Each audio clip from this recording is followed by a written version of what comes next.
Hello students. Okay, सो हमने boards के topic start किए हैं, तो बोर्ड के हम लोग थर्ड टॉपिक में हैं। तो बहुत सारे स्टूडेंट्स का डिमांड था कि सर बोर्ड के टॉपिक को आप स्टॉप मत करिए, तो आप पैरेलली बोर्ड का टॉपिक भी लेते रहिए और साथ में एंट्रेंस के टॉपिक्स भी आप जो कंटिन्यू कर रहे हैं उसको कंटिन्यू करते रहिए। तो ऐसे मुझे बहुत सारे मैसेजेस आए मुझे व्हाट्सएप पे, इवन एफबी पे और कमेंट बॉक्स में मेरे बहुत सारे मैसेज है कि please don't stop boards lecture, it's really important. तो आज का लेक्चर वापस से मैं उस सीरीज को कंप्लीट करने के लिए आ गया हूँ। अब मैं बोर्ड्स के टॉपिक भी कवर करूँगा और साथ में एंट्रेंस के टॉपिक भी साथ में कवर करते जाऊँगा, ठीक है।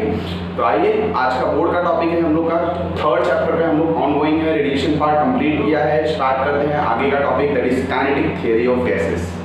सबसे पहले kinetic theory of gases start करने के लिए मैं आपको इंट्रोडक्शन पार्ट स्टार्ट करता हूँ। इंट्रोडक्शन देखिए क्या है। जनरली सॉलिड्स में क्या होता है, सॉलिड्स की बात करता हूँ पहले मैं। ये एक मॉलिक्यूल है, ये एक मॉलिक्यूल है, इन दोनों मॉलिक्यूल के बीच का डिस्टेंस है about 1 angstrom. 1 angstrom tends to 10⁻⁻10 metre. इतना कम डिस्टेंस है। इतना कम डिस्टेंस होने की वजह से ये मॉलिक्यूल इस मॉलिक्यूल के ऊपर फोर्स ऑफ अट्रैक्शन लगाता है और ये मॉलिक्यूल इस मॉलिक्यूल के ऊपर फोर्स ऑफ अट्रैक्शन लगाता है, and they are closely bound with each other. Is it clear? Now अगर यही चीज किसमें बात की जाए, ये मैंने किसमें देखा, इन सॉलिड्स। सॉलिड्स में क्या होता है, इन सॉलिड्स में जनरली दो मॉलिक्यूल्स के बीच में एक स्ट्रॉन्ग फोर्स ऑफ अट्रैक्शन होता है, बिकॉज उनके बीच का डिस्टेंस बहुत कम होता है। अगर मैं लिक्विड में बात करूं, इन लिक्विड जो ये वाला डिस्टेंस होता है, intermolecular distance, that is about थोड़ा सा इससे ज्यादा होता है, एंड वो जो डिस्टेंस होता है वो अराउंड 6 एंगस्ट्रॉम टू 7 एंगस्ट्रॉम होता है, ठीक है। इसके लिए लिक्विड में क्या होता है, intermolecular force of attraction comparatively solid से कम होता है। लेकिन अगर मैं गैस में बात करूं बेटा, तो गैस में क्या होता है कि एक गैस का मॉलिक्यूल है, ये एक गैस का मॉलिक्यूल है, इन दोनों के बीच का जो डिस्टेंस होता है वो 10 टू 15 एंगस्ट्रॉम के रेंज में होता है, ठीक है। तो इसके लिए ये मॉलिक्यूल्स एक दूसरे के ऊपर फोर्स ऑफ अट्रैक्शन अप्लाई नहीं कर पाते हैं, और ये क्या होते हैं, काफी दूर दूर होते हैं, दे आर फ्री। लेकिन अगर सॉलिड की बात करूं, जैसे ये मार्कर, तो दो मार्कर के बीच का डिस्टेंस क्या है, बहुत कम है। दो मॉलिक्यूल्स के मार्कर के मॉलिक्यूल्स के बीच का डिस्टेंस क्या है, बहुत कम है। They are it is about 1 angstrom 10⁻⁻10 metre. Therefore they apply a very strong force on each other, और दोनों क्या होते हैं, अट्रैक्ट होते हैं। लेकिन अगर मैं लिक्विड की बात करूं, तो ये जो इंटरमॉलिक्यूलर डिस्टेंस है ये कंपैरेटिवली क्या होता है, सॉलिड से थोड़ा ज्यादा होता है। इसके लिए इनके बीच में जो फोर्स ऑफ अट्रैक्शन होता है वो कम होता है, इसके लिए ये फ्लो करते हैं, ठीक है, बट कनेक्टेड होते हैं। हम लोग ने सरफेस टेंशन में थोड़ा इसके बारे में स्टडी किया था कि वहां पे फोर्स होता है। अगर मैं गैस की बात करूं, तो गैस के मॉलिक्यूल्स कैसे होते हैं, एक मॉलिक्यूल दूसरे मॉलिक्यूल से डिस्टेंस पे, काफी डिस्टेंस पे होता है, दैट इज 10 टू 15 एंगस्ट्रॉम। और उतने ज्यादा डिस्टेंस पे होने पे जो इंटरमॉलिक्यूलर फोर्स होता है वो बहुत ज्यादा इफेक्टिव नहीं होता है। इसकी वजह से इंटरमॉलिक्यूलर फोर्स इफेक्टिव नहीं है। इंटरमॉलिक्यूलर फोर्स अगर इफेक्टिव नहीं है तो गैस मॉलिक्यूल क्या होते हैं, इंडिविजुअल होते हैं, अकेले होते हैं। कभी एक सॉलिड मॉलिक्यूल अकेले नहीं हो सकता, कभी एक लिक्विड मॉलिक्यूल हम लोग को अकेले बहुत रेयरली दिखेगा, बट गैस मॉलिक्यूल्स हमेशा क्या होते हैं, दे आर आइडेंटिकल, उनकी एक खुद की आइडेंटिटी होती है। तो ये हम लोग का गैस में होता है, because intermolecular force of attraction जो गैस में है वो बहुत ही कम होता है। We can say it is minimum approximately 0, therefore they can exist free in nature. Okay, आगे समझते हैं। इस चैप्टर में बेसिकली हम लोग को देखना क्या है, इस चैप्टर में ये हम लोग ने देख लिया इंट्रोडक्शन पार्ट कि हम लोग को इस चैप्टर में ना ही सॉलिड के बारे में पढ़ना है, ना ही लिक्विड के बारे में पढ़ना है। We have to deal only with gas. Gas के बारे में हम लोग ने क्या देखा कि जो भी गैस के मॉलिक्यूल्स होंगे सबके सब क्या होंगे, आइडेंटिकल होंगे, सबकी एक खुद की प्रॉपर्टी होगी, सबका एक आइडेंटिकल मास होगा। तो वो चीजें हम लोग को यहाँ पे डिस्कस करनी है। बट गैस का टॉपिक है तो गैस का इक्वेशन आपने सुना होगा, एज यू नो कि गैस का सबसे फेवरेट इक्वेशन क्या है, PV = nRT, जो कि आप केमिस्ट्री में अपने 11th में कर चुके हो, बट फिर भी हम लोग एक छोटा सा उसमें इंट्रोडक्शन देख लेते हैं। Ideal gas equation. Ideal gas equation क्या है, आइडियल गैस इक्वेशन? चलो, we know that by Boyle's law. By Boyle's law, Boyle's law क्या होता है, P is inversely proportional to V at constant temperature. Yes or no? P is inversely proportional to V at constant temperature. Okay. Second, by Charles law. Charles law क्या बोलता है, V is directly proportional to T at constant pressure. ठीक है. By Gay-Lussac law.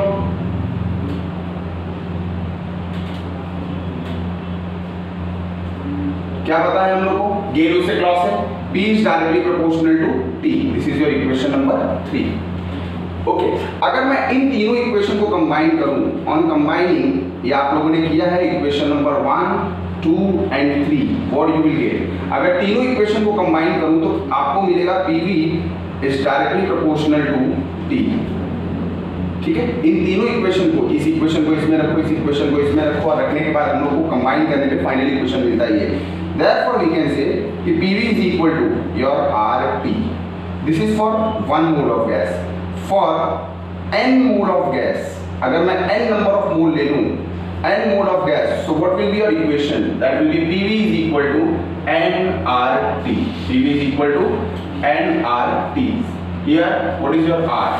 R is equal to ideal gas, universal gas constant. Universal gas constant, and it has fixed value, that is 8.314 joule per kilomole। ठीक है, ये आपका fix value है। ठीक है, यहाँ पे n क्या है, here n is equal to number of moles of gas। ठीक है, और n का जो फॉर्मूला होता है वो बेटा हम लोगों ने केमिस्ट्री में पढ़ा है, mass of gas divide by it's molecular wait. Clear है? तो एक बार मैं वापस से बता दूं कि हम लोग ने आइडियल गैस इक्वेशन क्या देखा, पहले हम लोग को तीनों लॉ पता होना चाहिए।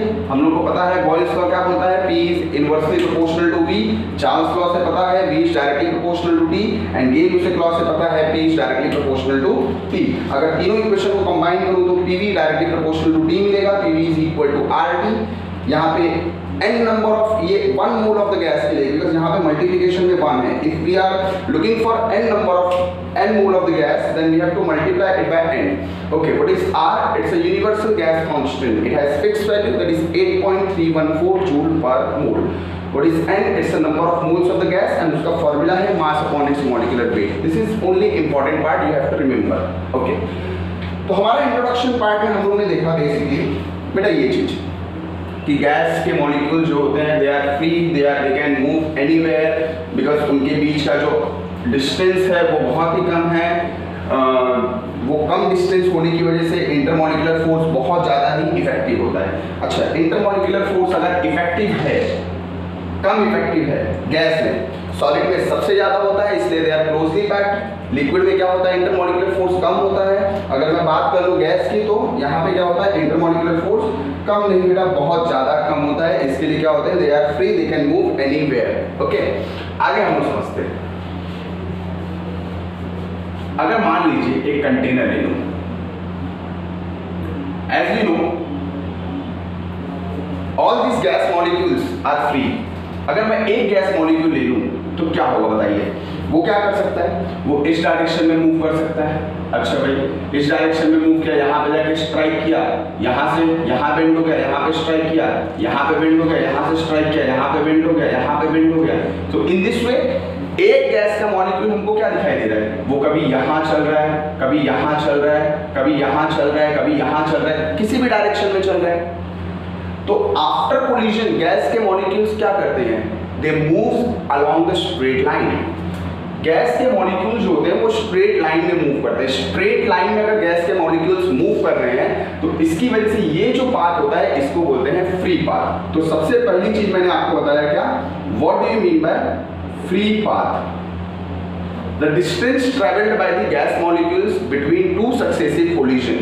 मतलब एक गैस का मॉलिक्यूल है, यहाँ पे लगा, यहाँ से यहाँ गया, यहाँ से यहाँ गया, यहाँ से यहाँ गया, यहाँ से यहाँ गया, यहाँ से यहाँ। तो ऐसे कितने गैस के मॉलिक्यूल्स होंगे, तो ऐसे n नंबर ऑफ गैस के मॉलिक्यूल्स हो सकते हैं कंटेनर में, और सबके सब मॉलिक्यूल्स क्या करते रहेंगे, चलते रहेंगे। तो दो सक्सेसिव कोलिजन में कितना पाथ, जो स्ट्रेट लाइन में पाथ ट्रैवल कर रहा है गैस का मॉलिक्यूल। जैसे मान लीजिए एक कंटेनर के इस साइड है, कंटेनर के इस साइड मॉलिक्यूल, ये वाला मॉलिक्यूल ऐसे स्ट्रेट लाइन में गया, मैं डॉटेड से दिखा रहा हूँ, ये स्ट्रेट लाइन में गया, यहाँ पे स्ट्राइक किया, क्या सक्सेसिव कोलिजन हुआ? Answer is no. अब यही मॉलिक्यूल रिटर्न यहाँ पे आके लगे तो ये आपका सक्सेसिव कोलिजन कंप्लीट हुआ। सक्सेसिव कोलिजन मींस जहां से स्टार्ट किया था रिटर्न वहीं पे आए, ठीक है। The distance travelled by gas molecule between two successive collision called as what we call free path, ठीक है। अब उसके बाद देखते हैं मीन फ्री पाथ क्या होता है। मीन फ्री पाथ, तो ये मीन फ्री पाथ क्या है? देखिए, क्या एक मॉलिक्यूल है इसके अंदर? नहीं सर, बहुत सारे मॉलिक्यूल्स है, n नंबर ऑफ मॉलिक्यूल। तो सब मॉलिक्यूल्स का फ्री पाथ का average value, that means mean free path क्या होता है? Lambda mean is equal to it is denoted by lambda, free path is denoted by lambda. अच्छा, यहाँ पे कितना होगा? Lambda 1 plus lambda 2 plus lambda 3 up to lambda n divided by n। What does it mean? देखो, पहले molecule का जो free path है, वो क्या है? लैम्डा 1 है। दूसरे मॉलिक्यूल का जो फ्री पाथ है लैम्डा 2 है। तीसरे मॉलिक्यूल का जो फ्री पाथ है लैम्डा 3 है, ठीक है। तो ऐसे ही सब मॉलिक्यूल्स का क्या करूंगा मैं? जितने भी फ्री पाथ है सबका एक एवरेज वैल्यू निकालूंगा, और वो जो एवरेज वैल्यू होगा वो होगा आपका मीन फ्री पाथ। ओके, आगे देखते हैं हम लोग what do you mean by mean velocity. देखिए, यहाँ पे इस चैप्टर में मैं वेलोसिटी को v से नहीं c से डिनोट करूंगा, ठीक है, या फिर एवरेज वेलोसिटी या फिर मीन वेलोसिटी, ठीक है। तो मीन वेलोसिटी क्या होती है? एक मॉलिक्यूल ये है, पहला मॉलिक्यूल, दूसरा मॉलिक्यूल ये है, तीसरा मॉलिक्यूल आपका ये रहा, चौथा मॉलिक्यूल आपका ये रहा। क्या हर एक मॉलिक्यूल्स के पास कुछ ना कुछ वेलोसिटी है? यस। तो सब मॉलिक्यूल्स के वेलोसिटी का average value, that means c is equal to, c bar से इसको डिनोट कर सकते हैं, c bar is equal to, c mean is equal to c1 plus c2 plus c3 plus up to cn divided by n, ठीक है। The arithmetic sum of what? Velocity of all the molecules of gas is called as mean velocity. Okay. Next देखते हैं हम mean square velocity. Mean square velocity. अब ये क्या होती है? c square. इससे हम डिनोट करेंगे c square. ठीक है। तो मीन स्क्वायर वेलोसिटी क्या होती है? सिंपली आपको याद रखना है, mean square velocity is equal to c1 square plus c2 square up to cn square divided by n। ये आपका फॉर्मूला हो गया मीन स्क्वायर वेलोसिटी का। And last one is your RMS, that is root mean square velocity, that means root mean square velocity. तो root mean square velocity का आपका formula क्या मिलेगा? That will be c1 square plus c2 square up to cn square divided by n का over root. That means जितनी भी आपकी mean square velocity आई है, अगर मैं उसको रूट में डाल दूं तो that will give mean square velocity. Clear है? आइए, मैंने यहाँ पे क्या क्या लिखा एक बार आपको वापस से डिस्कस करता हूँ। तो बेसिक डेफिनेशन में आपने क्या क्या देखा? पहली चीज देखा आपने फ्री पाथ, कि फ्री पाथ क्या होता है? Distance travelled by the gas molecule between two successive collision. Okay, उसके बाद देखा मैंने mean free path, the average distance travelled by all the gas molecule between two successive collisions called as mean free path. Lambda mean is equal to lambda 1 plus lambda 2 up to lambda n divided by n। उसके बाद देखा मैंने mean velocity. Mean velocity means जितने भी molecules है सबकी velocity का average value. The mean velocity, the average velocity of all the gas molecule present in a container is called as mean velocity. Mean square velocity क्या होती है? तो mean square velocity मैंने क्या बोला? It is square average value of square velocity of all the gas molecules called as mean square velocity. RMS velocity क्या होती है? The average value of square of velocity of root of square velocity of all the gas molecule. Called as root mean square velocity. अगर आपको इसका notes चाहिए तो मेरे comment box में मुझे मैसेज करिए ताकि मैं इसका आपको नोट्स प्रोवाइड कर सकूं और प्रॉपर्ली जो मैं वर्डिंग बोल रहा हूँ वही सब वर्डिंग मेरे नोट्स में लिखी हुई है कट टू कट, ठीक है। तो देखिए ये mean square velocity, mean velocity आई कहाँ से, कैसे मिला ये वैल्यू, ये तो आपको समझ में आ गया कि जितने भी पाथ थे सबको मैंने क्या किया, एवरेज निकाल दिया, सबका पाथ का ऐड करके डिवाइडेड बाय जितने नंबर ऑफ मॉलिक्यूल्स है। यहाँ पे एक और इंपॉर्टेंट चीज, what is an, it's a number of gas molecules और नंबर ऑफ गैस मॉलिक्यूल्स दे सकते हैं आप, क्लियर है?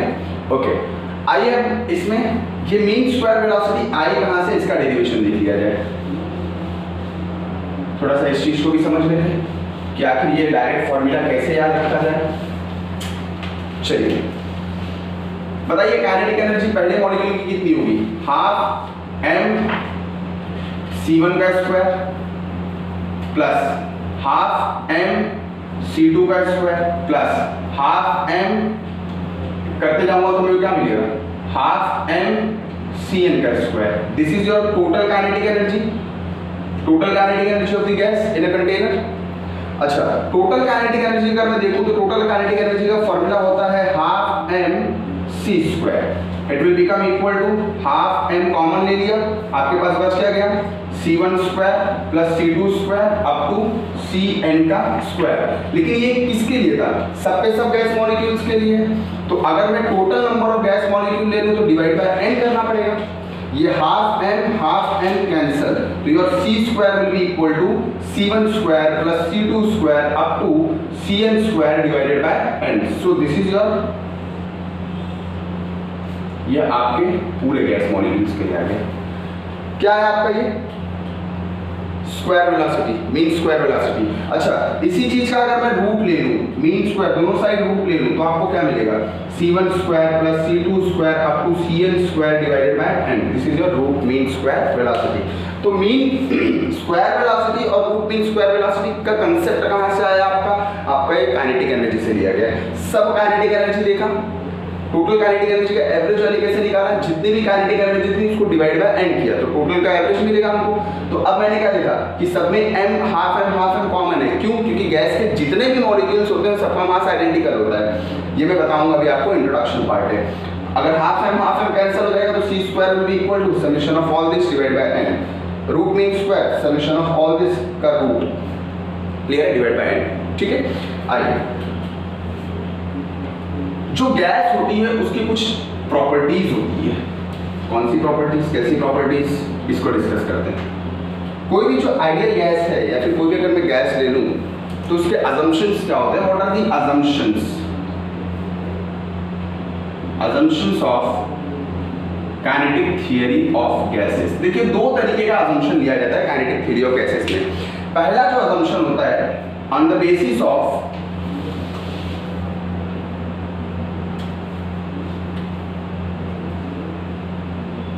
मॉलिक्यूल्स के बेसिस पे पहला इसका अजम्पशन लिया जाता है। तो पहला अजम्पशन है क्या, पहला अजम्पशन क्या है, on the basis of marker इन पर नहीं,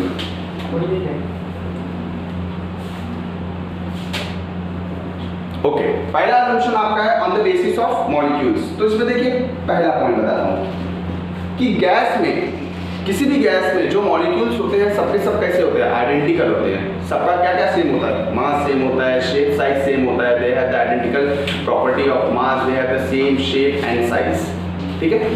इन a container all the gas molecules, a gas consist of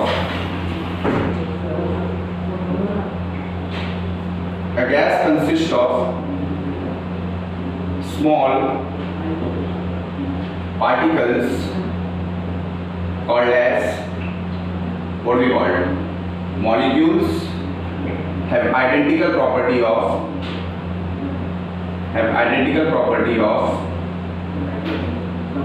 mass। पहला पॉइंट ये लिख दीजिए। Second point, all the gas molecules have identical property of shape, size and mass। They are identical in shape, completely sphere in shape होता है, बहुत ही small size के होते हैं, ठीक है। All the gas molecules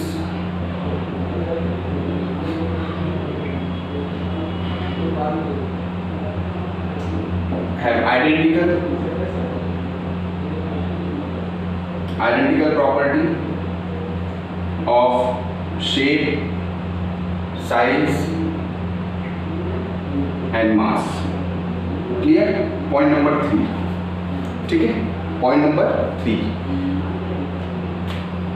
पहला पॉइंट क्या बताया मैंने आपको? Gas consist of small particles called as molecules. Second point क्या बताया? All the gas molecules have identical property of shape, size and mass. देखिए, मैं मान लेता हूं कि मैं एक मुट्ठी भर क्या लेता हूं? गैस के मॉलिक्यूल्स लेता हूं. तो बताइए वॉल्यूम कितना है? सिर्फ इतना.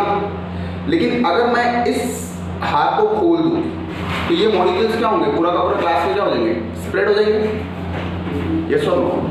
अगर मैं इस हाथ को मैं खोल दूं तो ये जो गैस के मॉलिक्यूल्स है पूरा का पूरा क्लास में स्प्रेड हो जाएंगे. तो volume of the gas, this is the volume. The volume of the gas is very small as compare to the volume occupied by the gas. ठीक है? The volume of the gas, the volume of gas is very small as compared to volume occupied by gas. Last point इसमें, इसके बाद हम लोग का second type का होगा. दो तरीके का assumption है. पहला assumption है मॉलिक्यूल्स को देख के. लास्ट वन, जो भी गैस के मॉलिक्यूल्स होते हैं they always in random motion. You can say 5 से 6 पॉइंट्स में एक ही साथ कंबाइन में लिखा देता हूँ. All the gas molecules are always in random motion. That means they collide with each other, collide with the wall of the container. Gas के molecules से डेफिनेटली जाएंगे तो वहाँ पे धक्का मारेंगे, और अगर फोर्स लगाएंगे उस एरिया पे तो force upon area is nothing but pressure. तो मतलब इसका मतलब है जो भी गैस के मॉलिक्यूल्स होते हैं वो किसी भी सरफेस पे क्या अप्लाई करते हैं? प्रेशर अप्लाई करते हैं. ठीक है? तो हम लोग का नेक्स्ट पॉइंट है all the gas molecules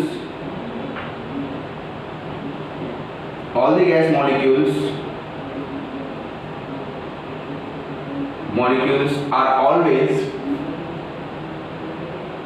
always in random motion,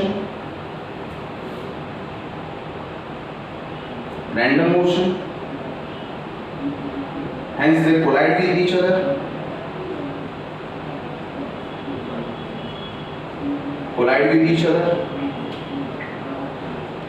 and collide with wall of container. Okay, next point, assumptions है.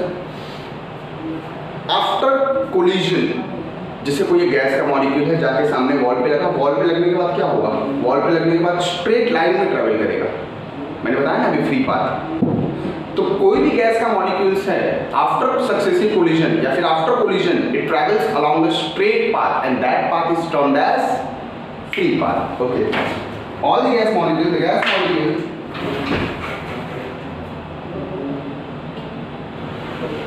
the gas molecules travels along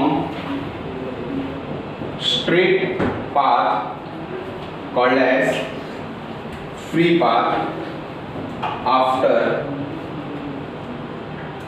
two successive collision.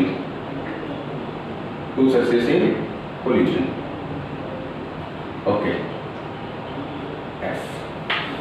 The gas molecules, ये जो इनका जो collision होता है, जैसे कोई भी गैस मॉलिक्यूल ले लिया या यहाँ पे कोलाइड किया तो कोलिजन जो होता है वो परफेक्टली इलास्टिक होता है. इसका मतलब क्या है कि वहाँ पे ना ही आपका काइनेटिक एनर्जी लॉस होती है ना ही आपका मोमेंटम लॉस होता है. दोनों का दोनों क्या होता है? कांस्टेंट होता है. ठीक है, आपको ये चीज़ याद रखनी है कि गैस के मॉलिक्यूल्स की ना ही काइनेटिक एनर्जी कम होती है कोलिजन से और ना ही उनका मोमेंटम चेंज होता है. मतलब momentum means mass into velocity, वो भी कांस्टेंट होता है. Kinetic energy that means half mv². दोनों के दोनों चीज़ क्या होते हैं? कांस्टेंट होते हैं. तो this collision is perfectly elastic. That is no loss of kinetic energy and momentum. Clear? Okay. Next, ये जो गैस के मॉलिक्यूल्स होते हैं they always in random motion, they collide with each other, collide with the wall of the container. This collision is called as molecular chaos. What do we call it? Molecular chaos. Chaos means a type of disturbance. ठीक है, तो जो ये gas के molecules होते हैं, they always in random motion. मैं लिखूंगा नहीं, जगह नहीं यहाँ पे, मैं डिक्टेट कर दे रहा हूँ आपको. This gas molecules are always in, यहाँ पे लिख देता हूँ point number G. This gas molecules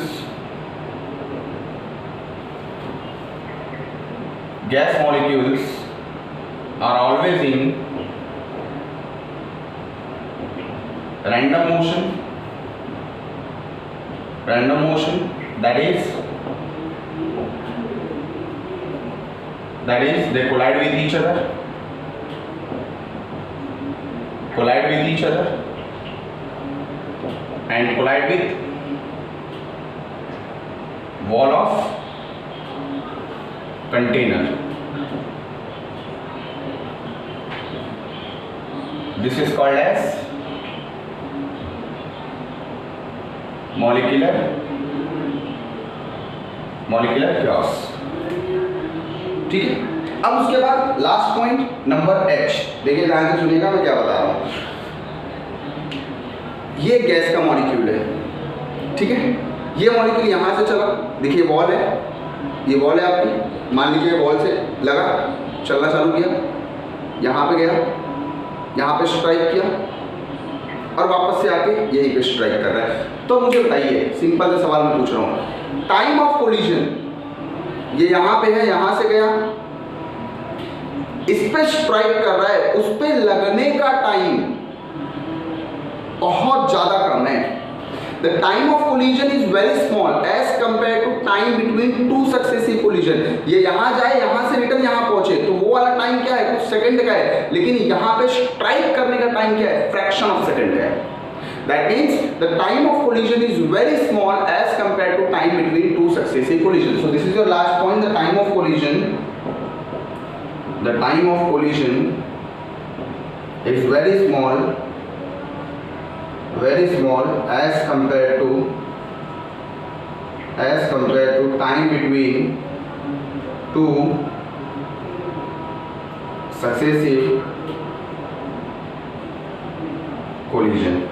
Is it clear? So this is what all about assumptions of kinetic theory of gases. देखिए मैंने पहले आपको यहाँ पे लगाया assumption on the basis of gas molecule. तो gas molecule में स्टार मार्किंग कर दे रहा हूँ, 1 2. This is your third point and you can write ये वाला पॉइंट. ये हम लोग का 4 पॉइंट है. किसपे? On the basis of the gas molecules. अगर मैं दूसरा देखूं, ये हम लोग का रैंडम मोशन पे था, on the basis of random motion. तो रैंडम मोशन पे 4 पॉइंट टिक कर दे रहा हूं, 1 2. This is your third and this is your fourth. ये 4 जो पॉइंट्स बताया मैंने वो assumptions है on the basis of random motion. So once again एक बार मैं वापस से आठों के 8 पॉइंट डिस्कस कर देता हूँ. पहली चीज क्या बताया, the gas consist of very small tiny particles called as molecules. Next, all the gas molecules have the identical property of shape, size and mass. Next, the volume of the gas is very small as compared to the volume occupied by the gas. And last point, इसी का अगर मैं देखने जाऊँ, the gas molecules travel along the straight line after collision, after 2 successive collision. ठीक है? And this is called as free path. Okay. Next, random motion में first point क्या है? All the gas molecules always in random motion, they collide with each other. Hence they collide with each other, collide with the wall of the container. Okay. Next क्या देखा हम लोग ने? This collision is perfectly elastic. There is no loss of kinetic energy, no loss of linear momentum. Next हम लोग ने देखा, these molecules are always in random motion. They collide with each other, collide with the wall of the container. There is no this collision is called as molecular chaos. उसके बाद last point हम लोग ने देखा, the time of collision is very small as compared to time between 2 successive collision. So this is what introduction part of the kinetic theory of gases. In next lecture we are going to derive the biggest derivation of the physics, that is pressure applied by the gas. Okay? तब तक के लिए आप ये lecture को complete करिए. मैं जल्दी से जल्दी अपना सेकंड लेक्चर भी अपलोड करूंगा. Thank you very much.